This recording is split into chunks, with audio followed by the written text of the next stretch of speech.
1, 2, 3, 4.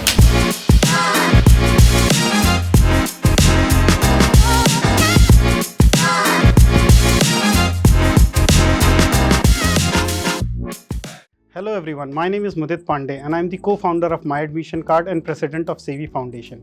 As our initiative in continuation to bring universities regularly to our channel, we have brought today Xavier University from Ohio of USA. So welcome to Srishty and Alex on our show, Talk to Uni. So Srishty, up to you. Thank you so much, Mudit sir, for giving us this platform to express ourselves and to connect with you in a more conversational manner. So my name is Srishty. I am based out of India and I'm the Assistant Regional Manager South Asia for Xavier University USA. And Alex? Yeah, and my name is Alex Brauer. I'm the Associate Director for International Recruitment at Xavier University, located in Cincinnati, Ohio. Oh, great. Welcome, Alex, to the India. So I hope your trip is going great. Yes, absolutely. Srishty is a great travel companion and she coordinates everything, makes things very easy on me. So just to continue our show, what we do normally is just to help the student and the audience around. We'd like to know a bit about your university. But before going into the university, we want to know about the location. Why a student should prefer Ohio instead of other popular destinations in USA? That would be the first question anybody would like to know. So can you just help me with the advantage of studying in Ohio as a place? Sure. I mean, US has always been a traditionally well sought after destination for international students in India, and that's not just been a concurrent trend of recent times, it's been there for decades. There are certain key markets in India which have been more heavily focused towards US. We have seen that generally students are more oriented to pursue their education in US on a graduate level, but after the pandemic, we have seen a subsequent rise in terms of undergraduate students pursuing their education journey in the United States. And for that matter, US is an excellent avenue for students to explore because there are more than 4,000 universities, which is an endless dearth of choices and opportunities for students to tap into. Usually, you will see the trend that universities are based in smaller college towns or towns which are a little away from bigger cities where you can have a more compact environment for the universities to be more comfortably located in. But one of the benefits that Xavier University gets to face is that we are located in a metropolitan city, and that is the city of Cincinnati in Ohio.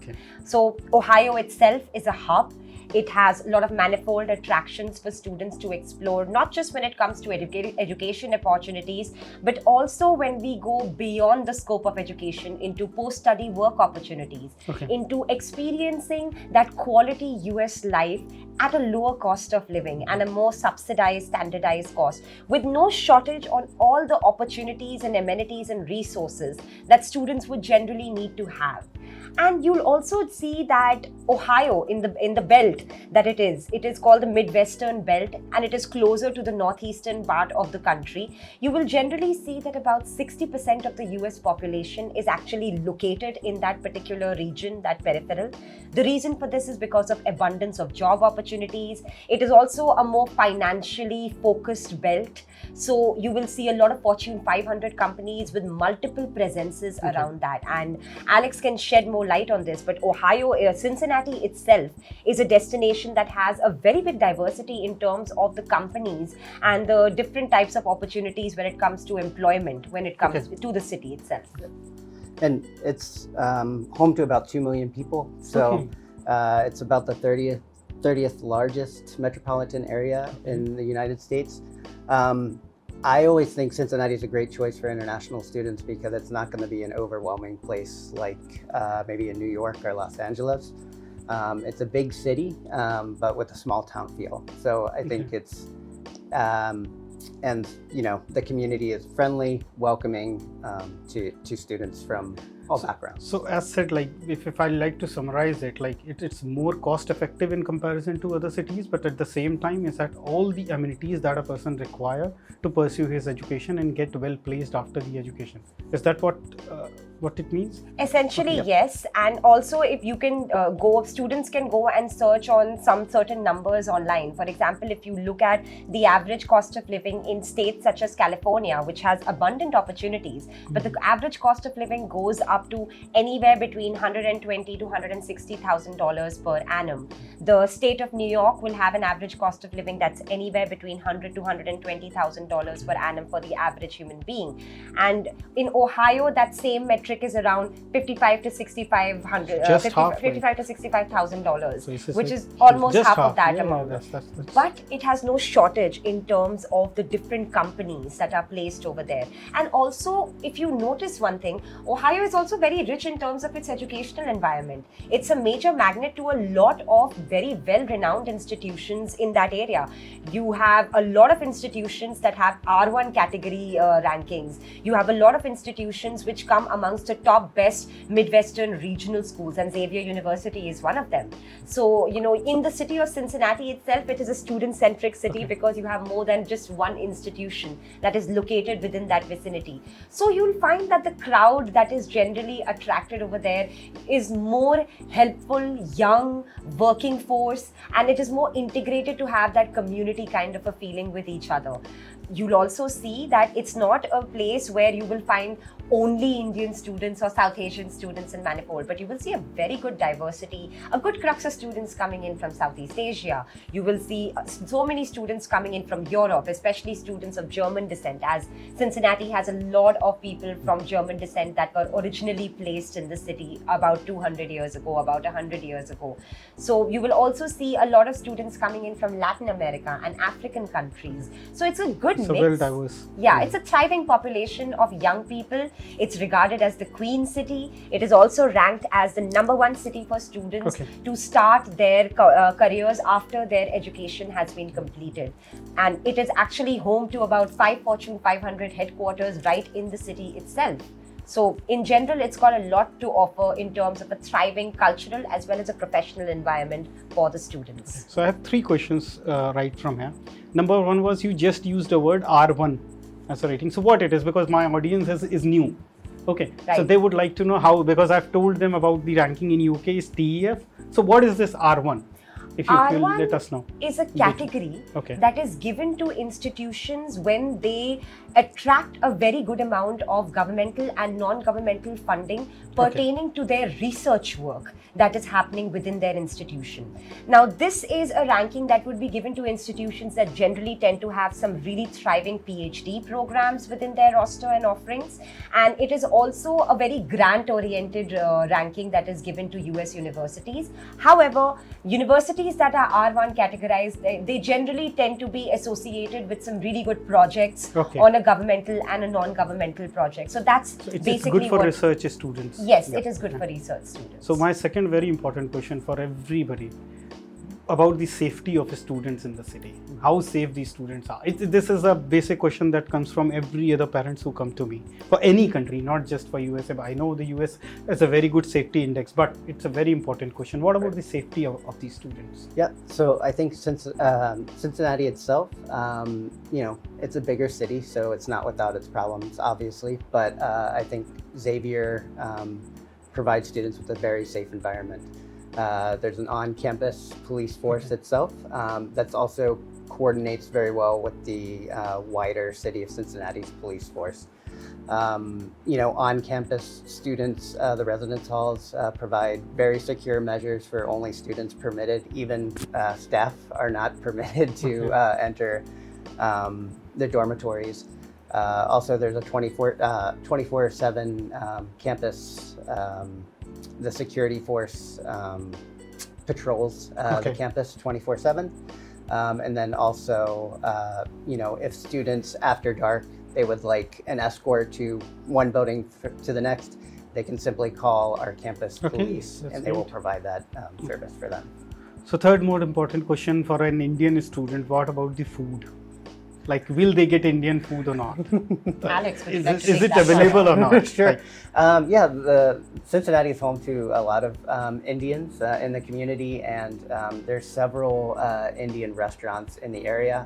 I would say it's mainly based on the North Indian cuisine, and it might be slightly different than what Indian students are used to in India itself. Just it's starting to cater to the wider American population. But yeah, on campus too, our cafeteria and dining services are very open to suggestions. And if Indian students would like to see a certain thing on the menu, while they might not be able to provide that all throughout the week, there are certain days of the week that they might be able to provide certain meals that Indian So there might be some restaurant at least in the city where, like, obviously I understand that's not available in the mess, but when it comes to the city, I'm quite sure there must be some Indian restaurants would be there. Definitely, yeah, for sure. Even I live in northern Kentucky, which is just 10 minutes south of Cincinnati. There's at least 2 Indian restaurants in northern Kentucky itself. In Cincinnati, there's at least between 5 to 15 Indian restaurants. Oh, that's great. That's more than enough for Indian students who are going from here to there. So moving forward from here, I would also like to know, like, what are the courses, what are the major areas that you cover? Because for Indian students, there are a couple of major courses that you're looking for. One is business management, another one is CS, IT, AI, and the third one is nursing. Nowadays is becoming very popular. So what are the availability of the course within the Xavier University for undergrad and postgrad? If you can shed some light on that, that would be helpful for the audience. So Xavier provides a lot of diversity to students on an undergrad level, but a little selective on the graduate side.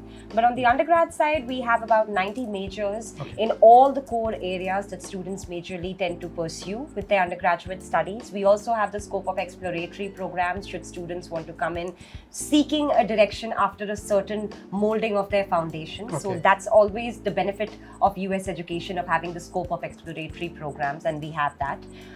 In general, if we align that by the Indian student market or the Indian student territory and what Indian students tend to opt for or prefer to study, yes, of course, we are more aligned towards STEM programs, biomedical, pre-med or nursing programs. And now we are seeing a rising trend in psychology as an interest for students to pursue outside of India as well.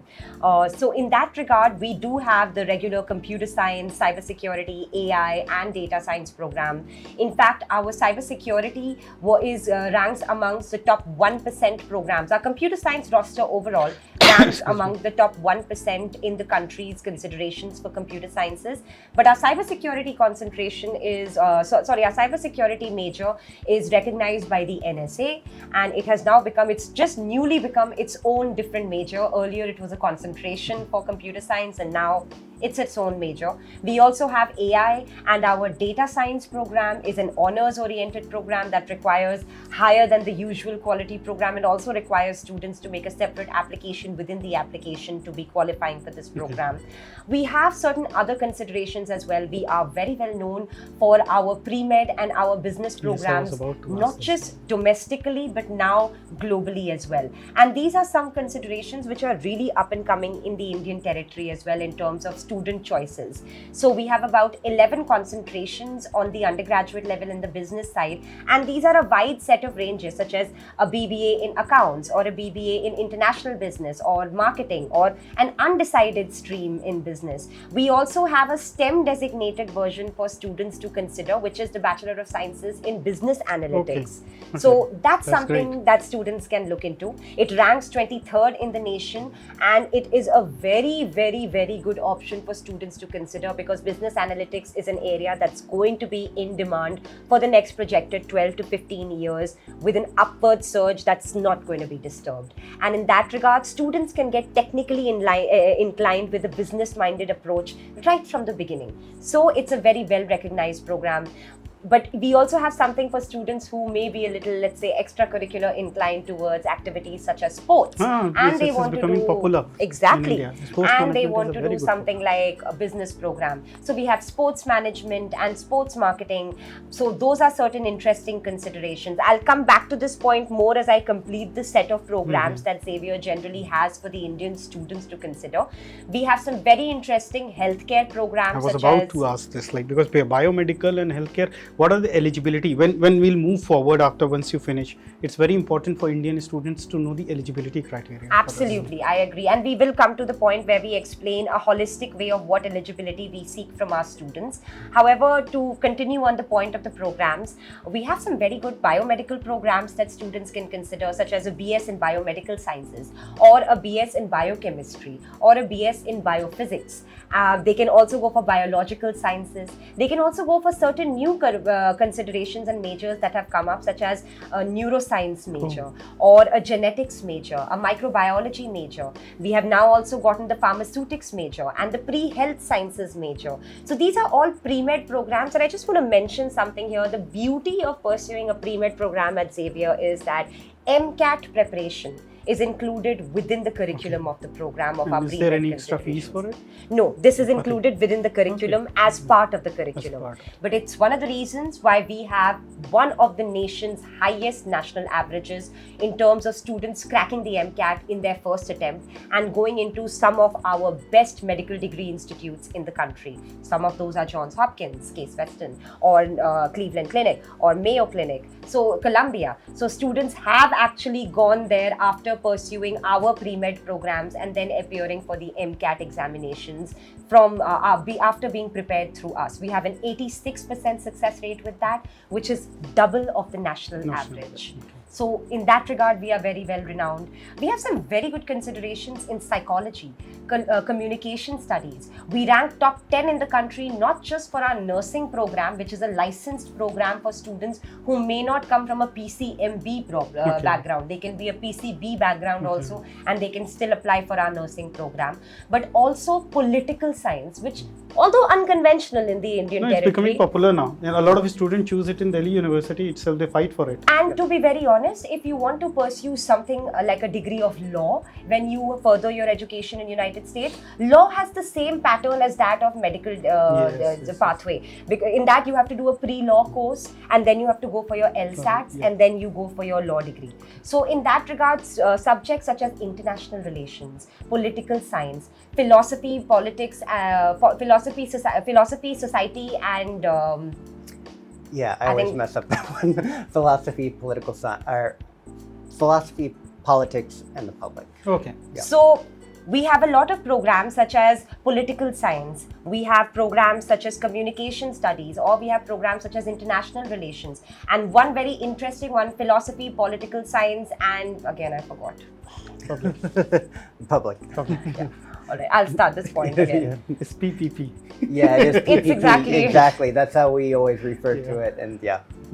So we have a lot of programs such as political science, such as communication studies, international relations, general philosophy, politics, and public. These are certain programs which are actually very well designed from the pre-law structure. We have a BS criminal justice as well that students can consider. And these are certain programs through which students can carve a path towards a law degree should they wish that. And you will find that we also have a very popular roster for psychology. We're very, very well designed and well provided for in that. We have something very interesting called engineering physics, which comes amongst one of the most recognized engineering physics programs in the country. Now, after studying the curriculum of this program, what I have come to understand is that if a student pursues this program, they are quite well acclaimed to pursue masters in mechatronics or mechanical engineering. They can even go for a master's in aerospace or aeronautics engineering. They can even go for something like an MBA in manufacturing or supply chain management or something. So there's a lot of diversity in terms of the kind of programs that they can pursue on their master's level. But essentially, this program on a bachelor's level is not only a STEM program, but it also allows you so much scope to actually find... So I'll stop you here for a minute. Yeah. Sorry for stopping you. As STEM is a new word for the audience who are looking at us. Last time, one of the Canadian counterpart has given the definition of STEM, but I would like to hear the same from you. What is STEM and why it is important? STEM literally translates to science, technology, engineering, and mathematics. It does not include general relative healthcare areas in general. So there could be a lot of health relative programs such as nursing or health services administration, which don't come in that peripheral. However, STEM is inclined towards a more technical, mathematical, and science-oriented field of study. Now, the benefit of why it is why separately it is classified in yeah, US STEM. is because this is the niche that allows you to stay back in the stay country back. for a slightly longer period of time after your education and pursue post-study work employment So opportunities. for how long is it? Is post-study work? Is it for 2 years or 3 years in US? Generally, for non-STEM programs, it is just up to 12 months Okay. after you are done with your program. However, in STEM programs, it is up to 24 months extendable Oh, beyond that's great. those 12 months. Okay. So up to 3 years Up in to 3 total. years is a Yeah. good enough time to prove yourself in a country. Right. That you have learned something, you got that skill to continue. Absolutely. Exactly. Absolutely. So moving forward from there, what are the eligibility criteria? Because like obviously because our show is going to be, it's a 15-20 minute show. So I can't just keep on going deep into biomedical. We might sit together again sometime to give our audience a view into biomedical, because nowadays biomedical and healthcare is becoming very popular Right. in the Indian region. Right. But I would still like to know what is the generic eligibility criteria for most of your courses in undergrad? And obviously for grad also, what kind of a courses do we have and what are the eligibility criteria? And then we'll move on to scholarship, and then the last part, what is the required documents in order to apply to your university and application fees? Right. For the undergraduate level, generally we like to see around a 3.0 GPA, US equivalent. And we have metrics that we use back in the US to determine, like, if you're in a CBSE curriculum, IB or IGCSE, and how those convert to a US grade point average. But generally, we like to see a minimum of 3.0. We are just introducing slightly higher standards for the upcoming academic year. We'd like to see closer to a 3.3. Okay, 3.3. That's not to say if you have a 3.0 that you'll be denied. In the US, we call it waitlisted. It might be slightly longer before you can receive an admission decision with a GPA between a 3.0 and a 3.29. 3.3, not an issue. Okay, great. Beyond that, most of our undergraduate programs have that requirement. Our nursing program is our special one.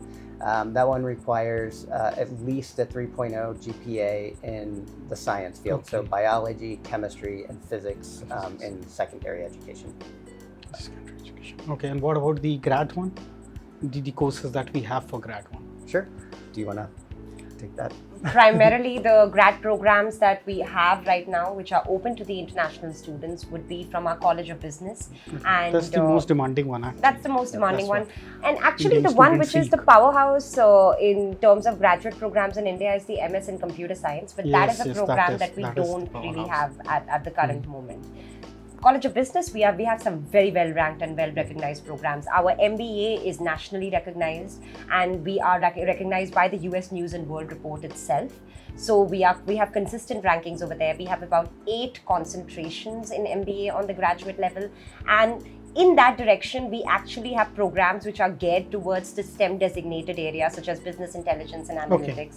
So we also have a full-time MSBA program, which is a Master of Sciences in Business Analytics. So that is also there for the students to consider. And we have an MS in Accountancy as well, which has recently gotten its STEM accreditation. So, in that regard, the beauty of our business programs is not just that it is in a flourishing metropolitan city, but also that it has the required recognitions and accreditations provided to it, which can make those opportunities for the students more fruitful down the line. That's actually, because a lot of Indian students do look for ROI, and when they look for ROI, they want to tick all the boxes. In that regard, I also want to highlight that some of our masters in psychology type programs are also very, very popular. For example, we have an MA in clinical mental health. We have an MA in school counseling. We have other relative areas such as sports and body fitness and all, which is MS in athletic training. We have an MA in theology, which is a very, very interesting consideration for students who are looking to get a more of a religion and philosophical insight into the Jesuit theology within the institutions. This could would be something that can be more of interest to states such as Kerala. And we also have an MS Nursing. Although it is nationally recognized, it comes amongst the top nursing programs in the country.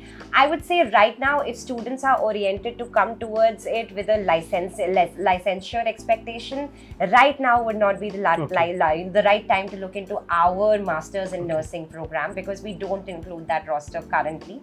And apart from that, we also have some very good MEd programs, such as an MEd in secondary education and an MEd in Montessori education. And the beauty of those programs is the one limitation that we have with MEd in the Indian territory, that you cannot pursue an MEd without having a B.Ed in place. Have to have we don't have that clause over there within our MEd. Students can apply for that without having a B.Ed as well. And they are very well recognized education programs. So in general, we are selective for our masters, but whatever we do offer, that's been very beneficial for the students. I would like to highlight that Xavier, combining its graduate as well as undergraduate program, boasts a student success rate of 99% in a thriving metropolitan city with other universities present as well. And the reason for that is the level of personalization, the level of focus and concentric value given to the students during their education timeline and process. So what is the English language requirement for your master's program? Sure. So for IELTS, 6.5, TOEFL, 79. Okay. Those are really the two main ones we use at the For graduate US. level. Yeah. The College of Business will consider a Duolingo English test of a minimum of 120. Okay, that's great. So moving forward from here, like, what are the scholarships? This is a very, very important question for every single student going from India, because a lot of students that we get it are actually looking for an cost-effective options. So cost-effective doesn't mean that it has to be on the lower side, but there has to be a chance to get a good scholarship for them. So what are the scholarship criteria, and how much is the exact scholarship that an Indian student can get? Sure. So the great thing about Xavier at the undergraduate level is all admitted students automatically receive a merit scholarship. Okay. The merit scholarship ranges from $23,000 to $34,000 per academic year. Okay. That's renewable for each. Okay, so it's for all the 4 years. Oh, Correct. That's great, because a lot of universities only do it for the first year. Yeah. Correct. So if they're doing it for 4 years, so it's altogether a huge scholarship actually. Yeah. That's true. So is it like fees also do increase every year for a student who has already admitted, or the fees is locked? It does, but the good part over here is that increase can never be fractionally too big. Okay. Because then that would create a very big difference in the value of the education. That's the reason I asked this question. I mean, anywhere between 2 to 4, 2 to 5% is the standard increase rate. It's less than the inflation of India actually. It's okay. And the US. Yeah. And the US. Yeah, because it's okay then. If it's raising only 2 to 5%, that's not a problem. And if you got a locked scholarship for all the 4 years, that's great. Yeah. So is there any scholarship for masters also? I mean to say a grad student? Well, actually, we aren't done completed about our undergrad scholarships as of yet itself. So just to say, Alex just mentioned about our undergrad scholarship, merit scholarship, starting from $23,000 going up to $34,000. There's also a consideration of about $2,000 that is given to students who are coming from Catholic or Jesuit heritage institutions in their previous education. And there is something that we have introduced, which is called the Global Student Ambassador Scholarship, where students are considered up to an amount of $5,000 as being international students. But this is something they would be considered for after their admission process or their offer letters are there in hand. This is not something they are automatically considered for just at the application stage. To answer your question about what are the master's scholarships? No, man, just to stop you for a minute, because I just want to know a bit more about the second type of scholarship that you said about the Catholic one. Has the institution has to be a Catholic? I mean to say, if I'm from a school, my school was Boys High School in Prayagraj, which was actually an undertaking of a Catholic thing. So will I also be eligible for that? So that is my question. I'm sorry, the school? The school that if you graduate from a Catholic or Jesuit institution, you would be eligible for this scholarship. Okay, so it has to be under the Catholic thing. Then only. Yes. It has to be under the Catholic mission, or it has to be an institution that is recognized by the Jesuit heritage, such as Jesuit institutions heritage, in India such as La Martiniere, or for that matter Loyola College, Okay, St. got it. Joseph's Now I College got and it. all. Yeah, that- So those very obviously sound as Catholic and or Jesuit institutions itself. But there are lots of convents, or you'll see there are lots of schools, especially in northeast and east, such as Bengal and Jharkhand, Yes. which could be missionary schools or mission oriented schools, but the name you would, don't really see have the the name of similar that name. very obviously Yes, presented. yes. But You're right. if they are schools that come under the umbrella of Catholic institutions or Jesuit institutions, their students would be considered for the scholarship of $2,000. Got it. Thanks. Sorry for stopping you Not at because all. it was No worries. important. No, Yes, no, ma'am, it was please, very please. important, I agree. We'll go with it. To continue on your point on the master's programs and if there are any scholarships this year for the master's programs, the College of Business this year has opened up certain avenues of scholarships for the students, but the students will only be considered for these scholarships should they get an admit into the university. Again, it's not a scholarship that's looked at from the admission application point of view. It has to be undertaken after the student has gotten an offer for their program. There are two. One is called the Women and Minority Scholarship, which is applicable to female business students, and anywhere up to a 25% will be going off on the tuition fee, it will be waived off on the tuition fee. Then we also have something called the Minority Scholarship, which is applicable to any and all non-Caucasian students, domestic or international, in which again 25% would be considered as a tuition waiver for the students. So if somebody who is a woman and a minority at the same time, will only one of this scholarship will be eligible for her, or both? She'll get How we 25 plus wish. 25. Yeah, just one. So yeah, Look, because unfortunately, these are it's the not questions that will stackable. come in the comments, I know. Absolutely. So I'm just trying to ask it upfront so that the comment box should be a bit more empty. But to the ones who were hoping that both these scholarships could be clubbed together, and I'm sorry that it's actually not the case. However, what they can do is that if they have very good profiles, they could look into other opportunities within the department, which is on-campus assistantship opportunities within the department. Xavier has very good opportunities on a limited basis. However, it could be open that students can go for an assistantship position as an administrative assistant, as a graduate assistant. So as a is teaching part-time job assistant. allowed? Yes. Okay. Yeah, from the. That's a good news. Yeah. So, well, part-time jobs on campus. Okay, on yeah. campus. Okay. So we have to follow the U.S. immigration yes, laws. yes. So from day one, when students start at the undergraduate or graduate level, they're eligible to work up to 20 hours on Within an the on-campus job. Okay.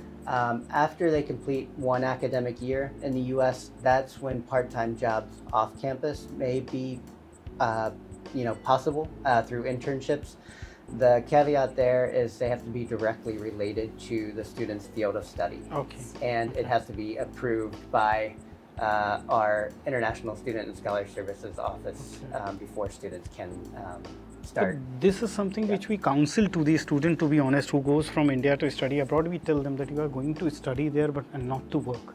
And have this thing in mind, at least for the first year, concentrate on your studies. Absolutely. So this is something I try to counsel a student upfront. I know it's a law, but it's a good law. Mm-hmm. If they'll follow this, they'll get more educated, they'll get highly skilled, and then as said, if you are skilled, you get job. There is no problem for job if you are That's skilled. very correct. And I also want to add in a point over here about a certain absorption of this belief. Students, when they believe or when they talk about on-campus jobs within the campus, a lot of international students have not been oriented to be interested in that because, it's a little beneath their status to work in campus cafeteria or dining services.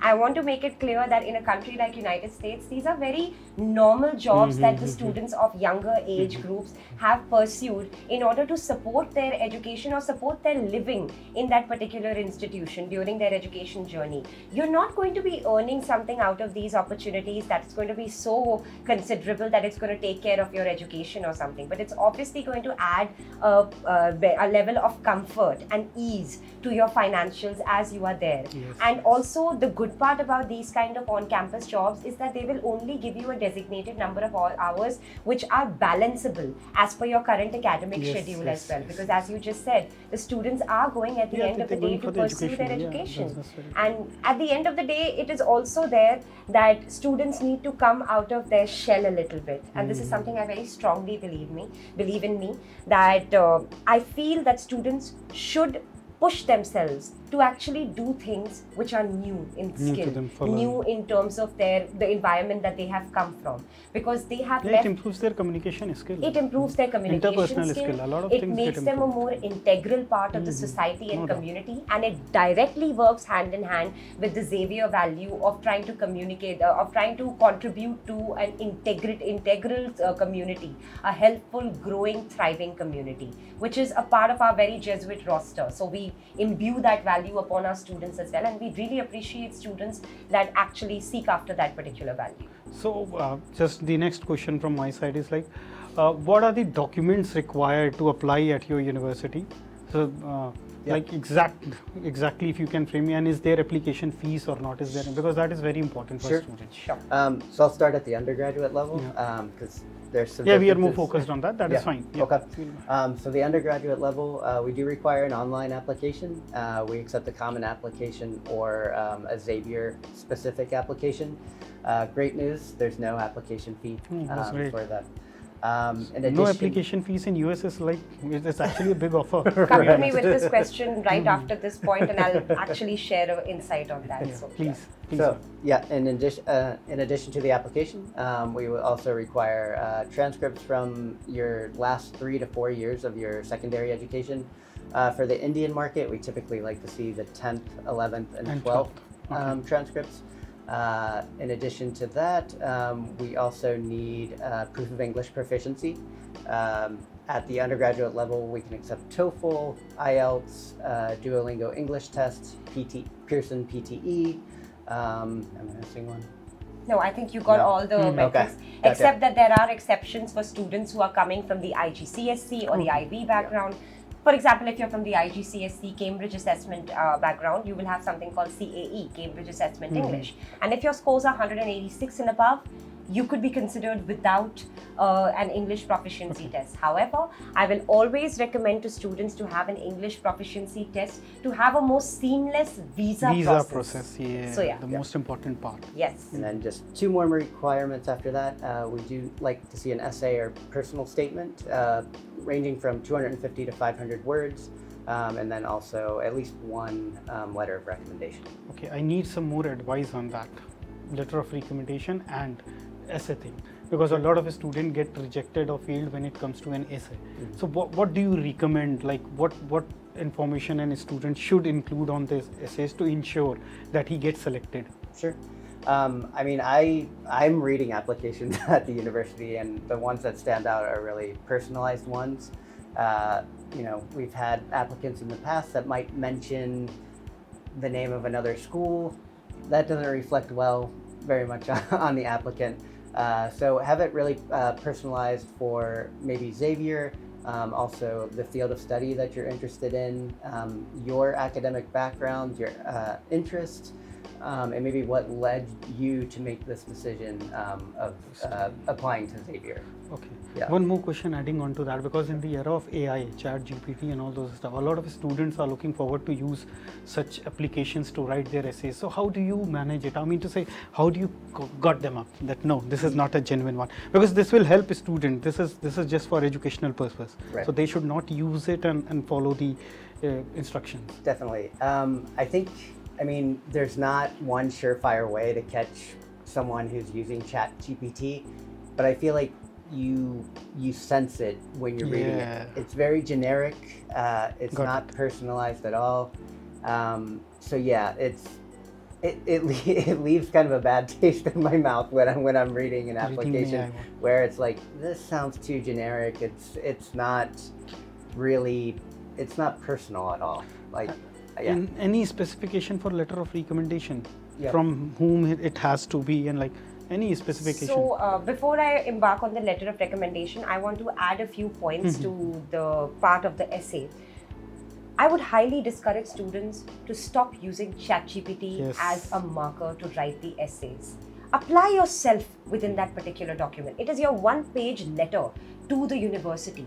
How is it that you are not curious enough to put the best side that you have? And why are you? There are some students who have actually come back to me with the feedback, but ma'am, we don't know what to write in the app of essay, and we don't know what is our best side. Then okay, you have applied into a particular program, Go through the roster of the university, look at the faculties who are teaching those subjects, look at the different subjects that are there, look at the researches going on or the projects or initiatives. All this information is always available on the university websites if the students closely look at it. They can mention that. And I also think that students need to believe in themselves a little more. Today's students, especially high school students, are greatly encouraged to be a part of some or the other extracurricular activities within the roster of their institutions. And we at Xavier, we really encourage our students to be inclusive and a contributive part of the Xavier Musketeers community. And in general, I would also say that that entails students to recognize what they have within themselves as well in terms of talent. Talent sometimes doesn't just have to be academic. It's all relative. Sometimes some students are very good in model UN competitions. Some students are extremely good in sports. Some students have got this musical flair or this artistic creative flair. Some of them are excellent dancers. Some have not done any of this, but they are very, very good with social work and community service and have had integral projects that they are part of. I met this student in Hyderabad who is an OCI. So she could not intern with organizations such as HAL or ISRO or DRDO. So she made this consortium of students for whom she created a group in Facebook. That's how it started. And she made this consortium of interested students who were interested in aeronautics or astrophysics or cosmology or something like that. And she together created that group and took them to the Aditya L1 missile launch pad site.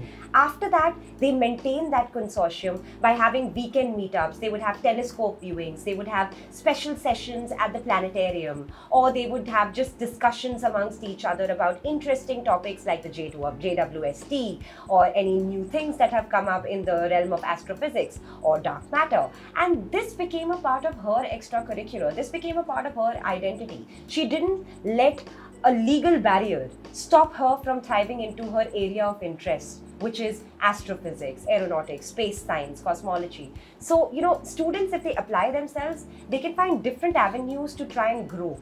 And even if they are going for courses such as music or dance, and these are their extracurriculars, I would highly encourage them to start taking the proper examinations, such as for music, they can go for the Bhargava School of Music examinations, or they can go for the Trinity examinations, and start getting proper accreditations. If you are dancers for Kathak or Bharatnatyam, you can do your Arangetrams, and you can actually, finalize your dance career and your dance education. Be a part of community extracurriculars. This is what builds up on that. This is a very, very important and a good message to the society. Absolutely. I will highly encourage the same. This has to come to the people. They should understand that academic intelligence is not the only intelligent existing there. But the problem with the Indian society is still they have to grasp this thing. I think this is a factor that is more to be accepted by the parents rather than the students. Parents need to accept that the times are changing. It's not just about bookish knowledge anymore. Yes. I feel that these skills actually cultivate an extracurricular sense of extrovertedness within you. It allows you to be able to, flawlessly communicate yourself, express yourself through your different talents and skills. It allows you to stand out against a crowd of people where you are just one of the many. So these are some things, and it also inculcates a lot of confidence in the kids as well. I know students who have been very shy and very introverted and very quiet. But when I see them growing with their skill, like for example, if they are piano players, or if they are singers, or if they are dancers, mostly with music, I have seen this, that I've seen introverted kids where when they actually come and express their skill, there's a different level of confidence that you will see in them. And that makes them stand out. And why should they have any lesser of an opportunity to go to the cream institutions or the top institutions in USA just because they are quieter or they express less? These are the skills that build up on that confidence. Yeah, that's true. This is a good and important message for the society, I must say. Thanks for this. Absolutely. I'll try to pass on this to as much parents as possible through my channel. Absolutely. Because I also keep on saying this, and there is an Indian actor, Amir Khan, who has made several movies for the same thing. Yes. But the parents still has to change, and then we'll make our all possible efforts to do that. The competition is never going to stop, Mudit sir. It's going to get even more concrete as we go ahead. But the markers of what makes you stand apart in this competitive race, those are changing. And today, it's not just all about how much your brain can absorb in terms of the core knowledge. It is also of how much your brain has been able to perceive and recognize what is more unique within yourself and what is external. So that is what makes you stand out. So have you done any degree in psychology, madam? Just out of the curiosity, I thought of I asking. am actually a psychology as well as a literature student. Yes, I can see that. I can see both the degrees. I can see it. Thank you so much. So, ma'am, moving forward, like what about the specific things about the letter of recommendation? Yes. What would you like to pass on to the audience? Letter of recommendation is a very important document and an integral part of the application for the student, both for high school as well, both for undergrad as well as graduate students. On the undergrad side, we require only one letter of recommendation, and that has to be either from the school counselor, the school principal, or the vice principal or the director of the institution. So no subject teachers or no class teachers or any external teachers outside of the organization or the school. So it has to be from these three people only. Yes. However, we do allow that flexibility on the graduate side. So for example, on the graduate side, we expect our students to submit either 2 or 3 LORs. In that regard, those letters of recommendation can be from professional standpoint as well, or they could be academic as well. And if they are academic, more naturally and organically, they would be from subject-oriented faculties on the graduate side. So we get that. Yeah. So moving forward, ma'am, I would also like to know what about the accommodation part for students. This is a very important question that comes from every parent. That's okay, fine, I'm fine with the education, I'm fine with the fees. But where will my child will stay? So do you have your own accommodation in campus? Yes. Or do you assist students to some other places? So undergraduate students, they are required to live on campus for the first 2 years. Unless they have a relative or family member within a 35-mile radius of campus, then they may live with that family member. But other than that, generally students at the undergraduate level required to live on campus for the first 2 years. It's helping them to be more focused, in fact. Absolutely, yeah, and just be integrated more into the campus community. That's very important. That's very important. Definitely. And then at the graduate level, students aren't required to live on campus, and in fact, many of them choose to live off campus. We can provide some additional information assistance to find off-campus housing in the Cincinnati area. After 2 years? No, at the graduate level, immediately they can live off campus. At the undergraduate level, sorry to kind of flip, but for the undergraduate level, after the first 2 years, they can choose to live off campus if they'd like to. So what is the price range, if you can just give me an idea for the fooding and the lodging of a student? So we estimate that to be around $15,000 per year. Okay, that's good. And that covers, your lodging and then also your meals on campus. Even if you live off campus for I-20 purposes, we would need to see that amount. The U.S. government wants to make sure that students I think £15,000 is dollars are good enough. That's quite subsidized. Quite subsidized. And like if somebody gets a good accommodation within the campus, I think this is a good enough price. There's no. If I were a student, not at Xavier, but because at it make you more focused and give you the environment that you need to study. Well, first that, and also if I were a student, not just at Xavier, but any other institution as well in the United States, I would also go for on-campus living, because it makes me more integrated with the university culture and the university environment.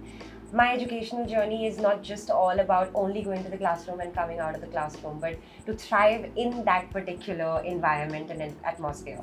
Not to mention, I definitely believe that the atmosphere is much safer for students when they are right in the campus. So just we are heading towards the end of our episode, but just before we sign off, I would like to know the most important question that comes from a parent. What after completing the degree? Like a lot of universities have like, this is the placement record of ours, or this is the placement, or minimum this much percentage of a student get placed within 6 months. So what's about Xavier? What does that exactly? From my experience, one of the most important questions that not just parents but even students tend to ask me is, what we call ROI. This is the same question, Well, it's not the right thing to ask. I actually was just coming to that, Mudit sir, that I don't think that is the right question. Because this is not the right question. A parent should not be focusing on ROI, because you're not buying a flat or you're not investing in stock market, you're asking about ROI. No, first of all, exactly that. I don't like the terminology that is used over there. But if I also may candidly express that any university cannot define the limit to which you Yes, can grow. yes. If a student is a go-getter, all they need to do is apply themselves strategically to get the right avenues. For example, this year I got an excellent question from a recent education fair when I was attending over there, where the parents asked me, what all can my child do within the campus apart from academics? I want to thoroughly understand that. We just finalized that student for Xavier. But one of the things that we primarily made the parent understand is the diversity of opportunities. So there's another parent who met us at an earlier stage for whose student was applying, whose son was applying for the fall intake. And their question was how my son can grow in terms of sports within the institution. And for that, Xavier had just the right environment because we are located in a city where there are 3 professional sports teams that are nationally renowned.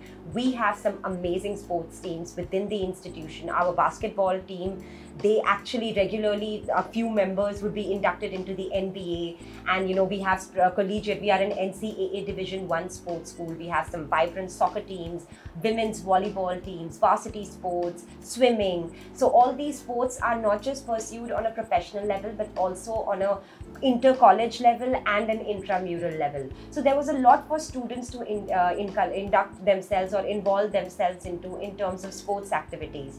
So then the parent asked me that, does this only have to be on a college professional level? Is this something that my son can do just recreationally? And that's something where Xavier stands out, that their sports levels are not just limited to students who just want to be, professional level athletes, but they also have recreational level sports and an intramural level that students can go into.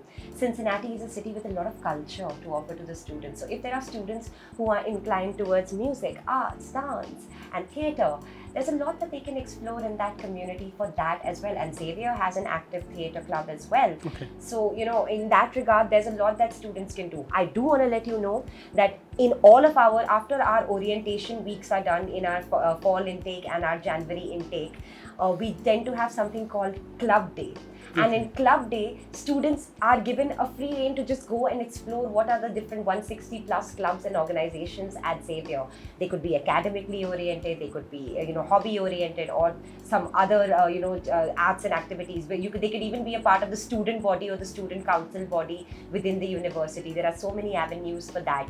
And we generally, as Alex has also told me, and Alex will also shed some light on this, students are encouraged to be a part of at least 3 clubs during their tenure at Xavier University, and they can holistically experience the best of what each of these organizations would have to offer.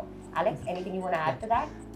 I think too, beyond that, Cincinnati is home to 5 Fortune 500 companies in the area, and a great place for young professionals to get their start after they complete their graduate studies. After they complete their studies. Even before that, though, Xavier holds 2 career fairs per year where we invite over 100 employers from the area, where students can meet firsthand, people from those companies in the area. They can make connections throughout their 4 years of undergraduate study or graduate studies, which will set them up well for after their degree is finished. Yeah. I would like to recommend My Admission Card as an organization that will provide a seamless process and support to students who are not only looking to carve their educational journey at Xavier, but to other prospective destinations as well. They will have a touch of personalizations that you would need to have, and you would need, and you have a right to have during your educational process. And I would also recommend that if you have any questions, if you have any inquiries or any doubts within your mind, please feel free to connect with them, as they will have the right answers and the right path for you to venture into. Thank you so much. If you're interested in studying in the US, the UK, or Europe, please consider My Admission Card here in India. They assist hundreds of students apply to these institutions in these countries, and they provide great service. And on behalf of me and Srishty, we'd like to recommend My Admission. I'd say generally don't be afraid to ask questions and put yourself out there and to be proactive. I think in US institutions generally, but especially at Xavier, there's a lot of resources available to you. and they're not going to walk themselves to you. You'll need to go to them, seek them out. But yeah, never, stop being curious. Absolutely. So thanks a lot, Srishty, and thanks a lot, Alex, for coming to our show and helping the student around. And to the student, if you are looking for any further questions, please do put a comment on our comment section, and we'll try to get back to you as soon as possible. Thank you, madam. Thank you, sir. So much for having us.